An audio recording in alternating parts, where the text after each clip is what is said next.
Zelena salata ima kratak period vegetacije od 30 do 60 dana, pa može da se seje i više puta tokom godine.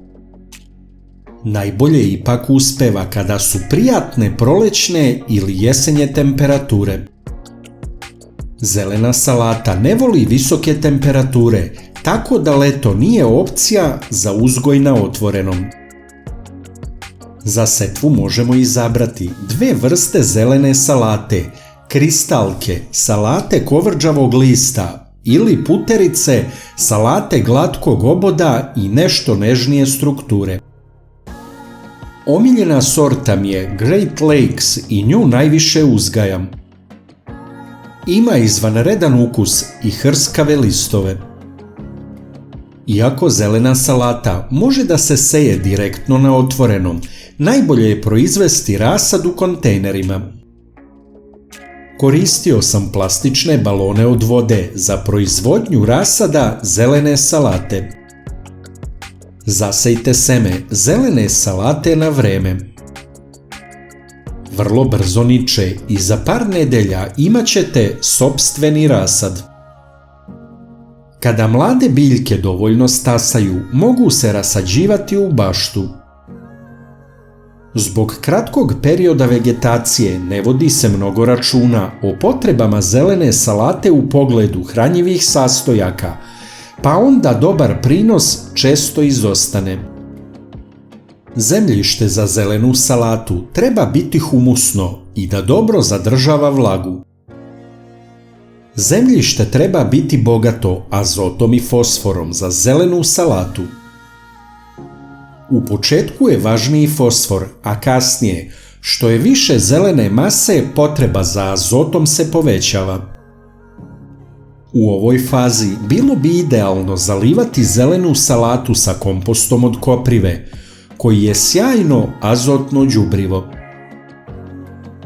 Zelena salata ima velike potrebe i za kalcijumom, naročito u fazi formiranja glavice. Zato ja na tu zemlju dodajem ljuske jaja.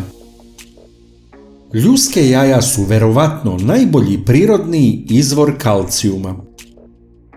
Samo ih operite i osušite da se eliminišu bakterije, te dodajte na zemlju usitnjene ili samlevene u prahu. Biljke zelene salate će dobro da napreduju uz ljusku jajeta. Ima još jedna prednost ljuske jaja za zelenu salatu. Ovaj materijal nije dobrodošao za razvoj puževa, a puževi su po mom iskustvu najveće štetočine što napadaju zelenu salatu.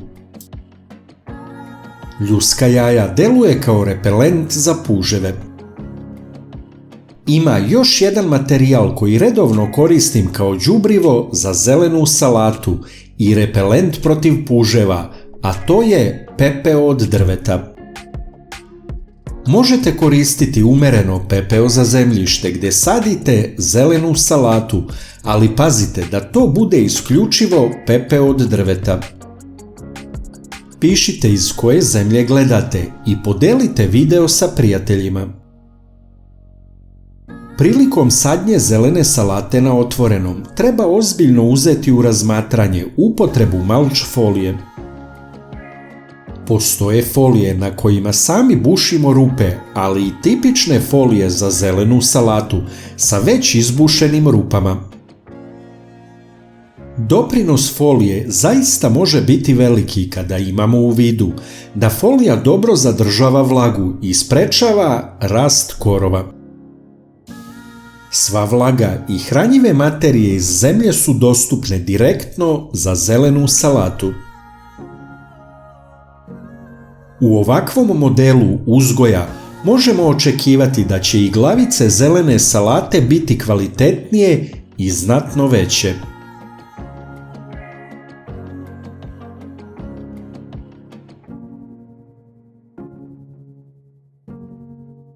Najlakši način da podržite naš rad je da lajkujete video.